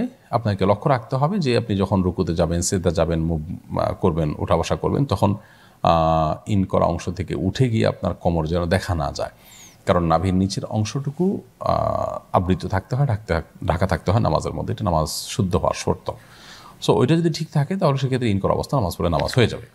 মোহাম্মদ রবিউল ইসলাম আপনি লিখেছেন, বর্তমানে মেয়েদের কিছু গলার রকেট পাওয়া যায় যা দেখতে প্রজাপতির মতন, এগুলো পরে নামাজ পড়া যাবে কিনা? যদি সেই সম্ভবত আপনি লকেট লিখতে গিয়ে রকেট লিখেছেন, এই সমস্ত লকেটে যদি প্রজাপতির অবয়ব থাকে জাস্ট, কিন্তু তার অঙ্গ প্রত্যঙ্গগুলো এবার পরিষ্কার বোঝা না যায়, তাহলে জায়েজ আছে। আর যদি এটা একেবারে ভাস্কর্যের মতো পরিপূর্ণ অঙ্গ প্রত্যঙ্গ বোঝা যায়, তাহলে সেক্ষেত্রে সেটা অবশ্যই ব্যবহার করা যায়, হবে না। এমডি হেলালুদ্দিন আপনি লিখেছেন, আমি প্রস্রাব করার পর কিছুক্ষণ পরপর প্যান্টে ফোঁটা ফোঁটা পেশাব পড়ে, এই অবস্থা নামাজ আদায় করবো কীভাবে? কাপড় পরিবর্তন করা সম্ভব নয়। আপনি আন্ডারওয়্যার পরতে পারেন এবং প্রয়োজনে টিস্যু ইত্যাদি দিয়ে রাখতে পারেন, এবং সালাত আদায়ের বেশ কিছুক্ষণ আগে আপনি টয়লেট ইত্যাদি সারলেন এবং এরপর যথাসময় টিস্যু ফেলে দিয়ে আপনি সালাত আদায় করলেন, তাহলে সেক্ষেত্রে আপনার পাক থাকাও হবে, সালাত আদায় করা হবে ইনশাআল্লাহ তাআলা। যেহেতু সালাতের জন্য পবিত্র থাকা শর্ত, পেশাবের ফোঁটা দ্বারা আপনি নিজের শরীর এবং কাপড়কে অপবিত্র করে ফেলছেন, বিধায় আপনার সালাত আদায় করা আপনার জন্য কঠিন হবে এরকম পরিস্থিতিতে। এজন্য আপনি বিকল্প কোনো পথ খুঁজে নিতে পারেন। এমনকি যদি আপনার এই পথটি না থাকে, তাহলে সেক্ষেত্রে আপনি সালাতের যথেষ্ট আগে থেকে পেশাব করে এরপর অপেক্ষা করলেন নানাভাবে, যাতে করে ফোঁটা আসা বন্ধ হয়ে যায়, তারপর আপনি সালাত আদায় করলেন। আর যদি কারোর ফোঁটাটা অনবরত পড়তেই থাকে এবং নির্বিচ্ছিন্নভাবে ফোঁটা আসতেই থাকে, তাহলে সেক্ষেত্রে তিনি এই নির্বিচ্ছিন্নভাবে ফোঁটা আসলে তিনি মাজুরের অন্তর্ভুক্ত হবেন। প্রত্যেক সালাতের জন্য উজু করে নিলে তিনি তার সালাত আদায় হয়ে যাবে, ফোঁটা আসলেও তার উজু ভঙ্গ আর হবে না। ওই পুরো ওয়াক্তের মধ্যে যত ইচ্ছা তিনি সালাত আদায় করতে পারেন, ইবাদত করতে পারবেন। এরপরে শিউলিকা শবনম প্রশ্ন করেছেন, চলন্ত বাস কিংবা প্লেনে কিভাবে সালাত আদায় করা যায়? খুবই গুরুত্বপূর্ণ একটি প্রশ্ন। চলন্ত বাস কিংবা ট্রেনে যদি সালাতের ওয়াক্ত হয়ে যায় তাহলে সেক্ষেত্রে সালাত বা নামাজ আদায়ের নিয়ম কি হবে? এর উত্তর আমরা বলতে চাই, প্রথমত এই ধরনের জার্নিতে যাওয়ার আগে পরিকল্পনা করা উচিত, যাতে করে নামাজ যথাযথভাবে সঠিকভাবে আমরা সাধারণ নিয়মে পড়ে যাত্রা শুরু করতে পারি এবং যাত্রা শেষে গিয়ে আবার নামাজ পড়তে পারি। এরকম পরিকল্পনা করে যাত্রা শুরু করা উচিত। কিন্তু যদি কোনো কারণে এমন হয় যে সেটি করা না যায়, অথবা অনেক দূরের জার্নি হয়, অনেক ঘণ্টাব্যাপী জার্নি হয়, মাঝে সালাতের ওয়াক্ত হয়ে যাবে নিশ্চিত, তাহলে সেক্ষেত্রে চলন্ত বাস যদি থামিয়ে সালাত আদায় করা যায় সেই উদ্যোগ নিতে হবে, সে চেষ্টা করতে হবে। যদি সেটা কোনোভাবে সম্ভব না হয় তাহলে চলন্ত অবস্থাতেই সালাত আদায় করতে হবে। এবং প্লেন জার্নিতে চলন্ত অবস্থাতে আমাদেরকে নামাজ পড়তে হবে। প্রশ্ন হলো কীভাবে আমরা নামাজ পড়বো? উত্তর হলো যে প্রথমত যদি আমি যাত্রার খুব অল্প সময়ের মধ্যে 1-2 ঘন্টার মধ্যেই নামাজের ওয়াক্ত হবে আমি জানি, তাহলে সেক্ষেত্রে উজু করে উঠবো এবং উজু ধরে রাখার চেষ্টা করবো যাতে করে আমি নামাজটা পড়তে পারি সময় মতো। আর যদি অনেক পরে হয় যে পর্যন্ত উজু ধরে রাখা সম্ভব নয়, তাহলে সেক্ষেত্রে আমরা বাসে হলে বাসে যদি কোনোভাবে উজু করার সুযোগ থাকে তো ভালো, আর যদি সেরকম সুযোগ না থাকে তাহলে সেক্ষেত্রে আমরা তায়াম্মুম করে হলেও, তায়াম্মুমের মাটি রেখে তায়াম্মুম করে হলেও আমাদেরকে নামাজ পড়তে হবে। কারণ ইন্না সালাতা কানাত আল মুমিনা কিতাব মাওকুতা, নির্দিষ্ট সময়ে সালাত আদায় করা ইমানদারের জন্য অপরিহার্য করা হয়েছে, ফরজ করে দেওয়া হয়েছে।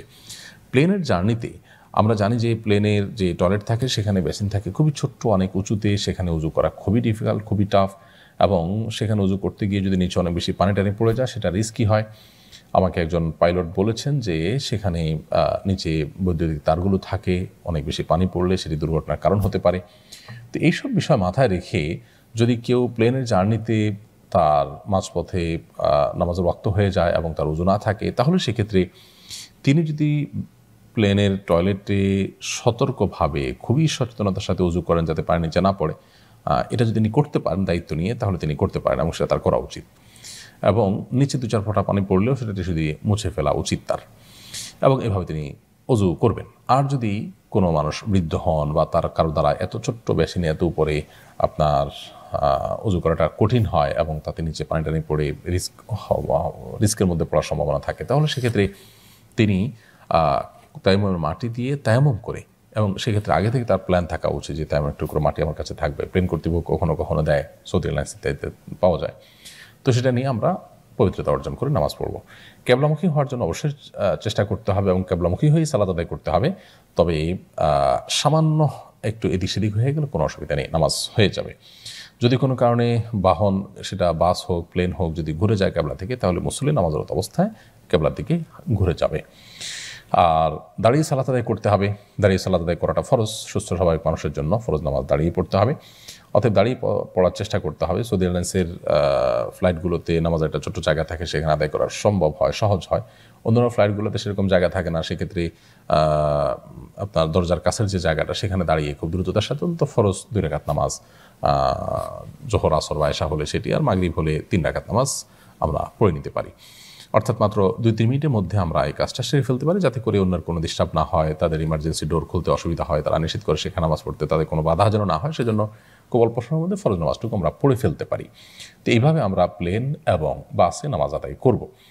যদি কোনোভাবে দাঁড়ানোর সুযোগ না থাকে, যেমন বাসে দাঁড়ানো কঠিন, অনেক ক্ষেত্রে দাঁড়িয়ে নামাজ আদায় করা অনেক কঠিন, একবারে কেবলামুখী যাচ্ছে বা কেবলার বিপরীত দিকে যাচ্ছে, সেক্ষেত্রে মাঝখানে দাঁড়িয়ে হালকা কিছু দিয়ে ধরে সহযোগিতা নিয়েও নামাজ পড়া যায়, একটু হেলান দিয়ে দাঁড়িয়ে নামাজ পড়া যায়। যদি সেই সুযোগ থাকে সেই চেষ্টাই করতে হবে। যদি কারোর দ্বারা সেটা সম্ভব না হয়, বয়স্ক মানুষ, মহিলা মানুষ, কিংবা আপনার নিজস্ব ভারসাম্য ধরে রাখতে পারবেন না, রিস্ক হতে পারে, তাহলে সেক্ষেত্রে তিনি বসে কেবলামুখী হয়ে সালাত আদায় করবেন। দাঁড়ানো অবস্থা পড়লেন, আর রুকু সিজদাটা তিনি সিটে বসে তিনি করলেন। যদি স্বাভাবিকভাবে নামাজ পড়তে গেলে তার অসুবিধা হয়, তাহলে সেক্ষেত্রে সেভাবে নামাজ আদায় করলে তার নামাজ হবে।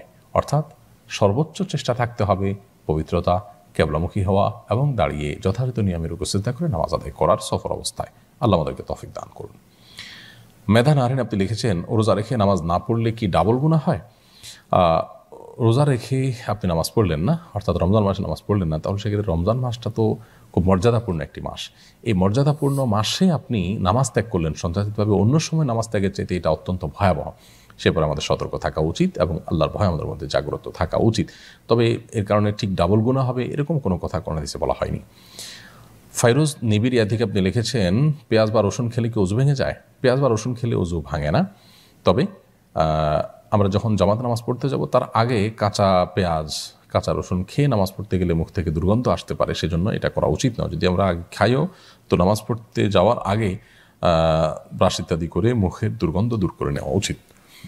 সাদমান আপনি লিখেছেন, আমার সামর্থ্য হলে নিজে আগে হজ করব নাকি বাবা মাকে আগে হজ করানো জরুরি? আপনি সামর্থ্য হলে আপনার উপরে হজ করা আবশ্যক, বা আমার যদি সামর্থ্যবান না থাকেন তাহলে সেক্ষেত্রে আপনার টাকায় তাদেরকে হজ করানোটা তখন নফল হবে, অর্থাৎ দ্বিতীয় কাজ হবে। প্রথম কাজ হবে আপনার নিজের হজ করা। মেহেদি হাসান লিখেছেন, 20-25 বছর আগে একটা নির্দিষ্ট পরিমাণ টাকা মানত ছিল, এখন যদি পরিশোধ করতে চাই তাহলে কি সেই পরিমাণ টাকা দিলে হবে নাকি বাড়তি টাকা দেওয়ার প্রয়োজন আছে? যে টাকা মানত ছিল 20-25 বছর আগে ঠিক সে টাকাই আপনাকে দিতে হবে, নতুন বাড়তি কোনো টাকা দেওয়ার প্রয়োজন নেই। নিজাম জান্নাত লিখেছেন, রাতে ঘুমানোর সময় পরিহিত বাসি কাপড় কি ফজর নামাজে পড়া যাবে? যাবে, কোনো অসুবিধা নেই। আপনি ঘুমন্ত অবস্থায় যে পোশাক ছিল ওই পোশাকে ফজর নামাজ পড়তে কোনো অসুবিধা নেই। কিরান বেগম আপনি লিখেছেন, প্রতিবেশী কাউকে পরকীয়া লিপ্ত দেখলে করণীয় কি? অবশ্যই প্রতিবেশীর প্রতি কল্যাণকামিতার জায়গা থেকে যা করার সেটা করতে হবে, তাকে তার অন্যায় কাছ থেকে বিরত রাখার জন্য কাউন্সিলিং করা, বোঝানো, নাসিহা করা, উপদেশ দেওয়া, সে কাজগুলো করতে হবে। যাদেরকে বললে তাকে সংশোধন করা যায় তাদেরকে বলা যেতে পারে, অর্থাৎ এই জন্য উদ্যোগ নেওয়ার চেষ্টা করতে হবে সাধ্য অনুযায়ী। খায়রুল ইসলাম আপনি লিখেছেন, আমি পরিপূর্ণভাবে ইসলামকে জানতে, বুঝতে এবং উপলব্ধি করতে চাই, করণীয় কি?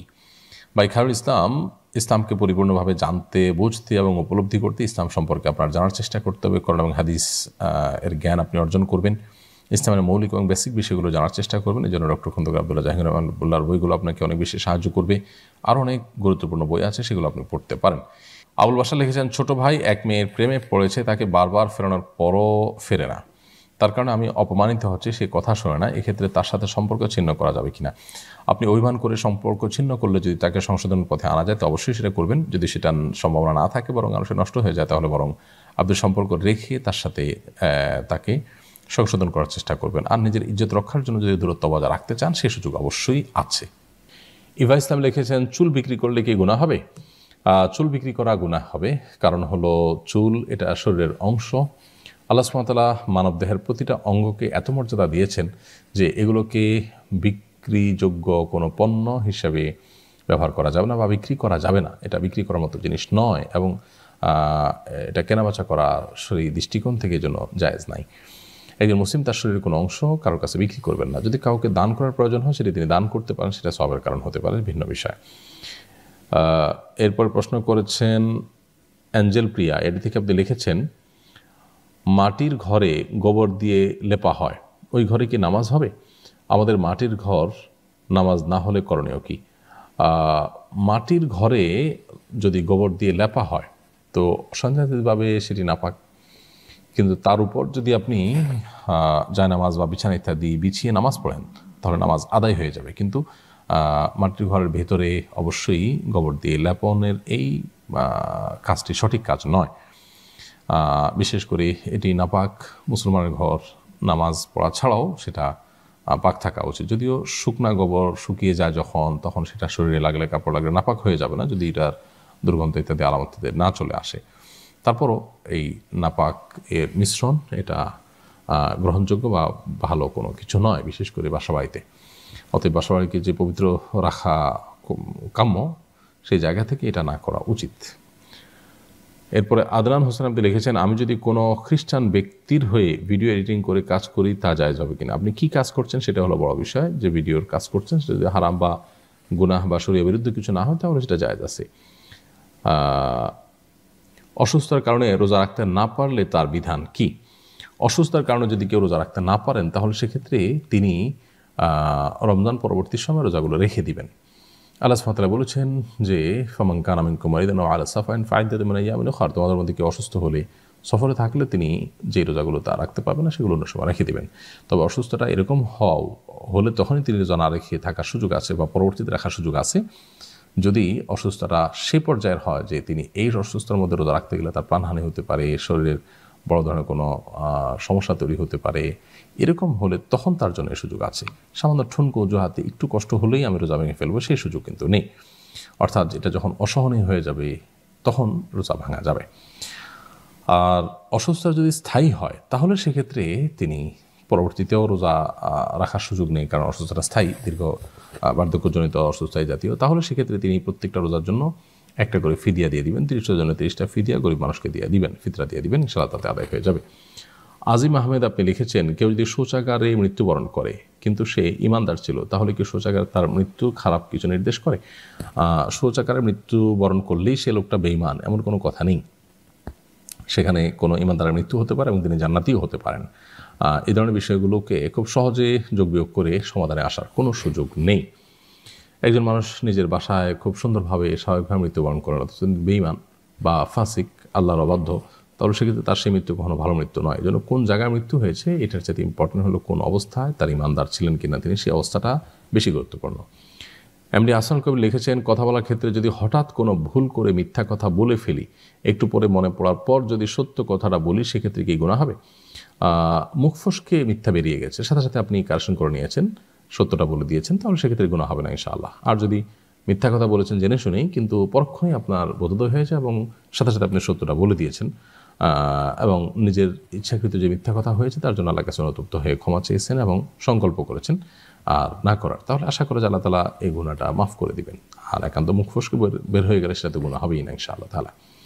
কাউসার আকাশ আপনি লিখেছেন, কোনো মানুষের দ্বারা কষ্ট পেলে, যার দ্বারা কষ্ট পেল, তাকে কি অভিশাপ দেওয়া যায়? ইসলাম এ বিষয়ে কি বলে? ভাই কাউসার আকাশ, কারোর দ্বারায় কষ্ট পেলে তাকে ক্ষমা করা উচিত। ক্ষমা করার ব্যাপারে ইসলাম আমাদেরকে উৎসাহ দেয়। যদি আপনি ক্ষমা না করেন, আপনার মনের যে কষ্ট সেটাই আল্লাহ তাআলার কাছে বদদুয়া হিসাবে যায়, তো সেটা আপনার জন্য নাজায়েজ বা গুনাহের কোনো বিষয় নয়।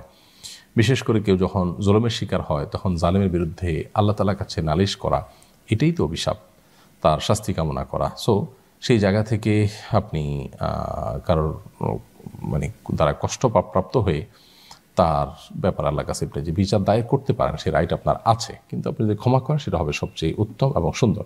তো অভিশাপ বলতে আপনার গালিগালাজ টাইপের কিছু, আপনার অভিসম্পাতের যে ভাষাগুলো, সেগুলো সচরাচর ইসলাম নিরুৎসাহিত করে। নবী করিম সাল্লাল্লাহু আলাইহি ওয়াসাল্লাম বলেছেন যে ঈমানদার কখনো অভিসম্পাদকারী, অর্থাৎ কথা অভিসম্পাদকারী, গালিগালাজকারী হতে পারেন না। তবে অভিশাপ বলতে যদি শুধুমাত্র বদদুয়া বোঝায়, তাহলে সেক্ষেত্রে আমরা কষ্ট পেয়েছি, যার প্রতি আমাদের কষ্ট রয়েছে, দুঃখ রয়েছে, সেই জায়গা থেকে আমরা আল্লাহ তাআলার কাছে তার বিচারের ভার ন্যস্ত করতে পারি, নিরুপায় হয়ে পর্যায়ে চলে গেলে সেটি নাজায়েজ হবে না। প্রিয় দর্শক, দেখতে দেখতে আমরা অনুষ্ঠানের একেবারে শেষ প্রান্তে চলে এসেছি এবং আজকের মতো এখানে শেষ করতে হচ্ছে। আল্লাহ যদি আমাদেরকে বাঁচিয়ে রাখেন, পরবর্তী অনুষ্ঠানে ইনশাআল্লাহ দেখা হবে। আল্লাহ তাআলা সে পর্যন্ত আমরা সবাইকে সুস্থ রাখুন, ভালো রাখুন। রমাদানের প্রতিটি সিয়ামকে যথাযথভাবে পালন করার তৌফিক দান করুন, বেশি বেশি তাকওয়া চর্চা করা, সমস্ত গুনাহ থেকে বেঁচে থাকার চেষ্টা করা এবং নেক আমল দিয়ে আমাদের রমাদানটাকে সাজাবার চেষ্টা করার তৌফিক আল্লাহ তাআলা আমাদের সবাইকে দান করুন। জাযাকুমুল্লাহ খাইর। আসসালামু আলাইকুম ওয়া রাহমাতুল্লাহি ওয়া বারাকাতুহু। আস-সুন্নাহ ফাউন্ডেশন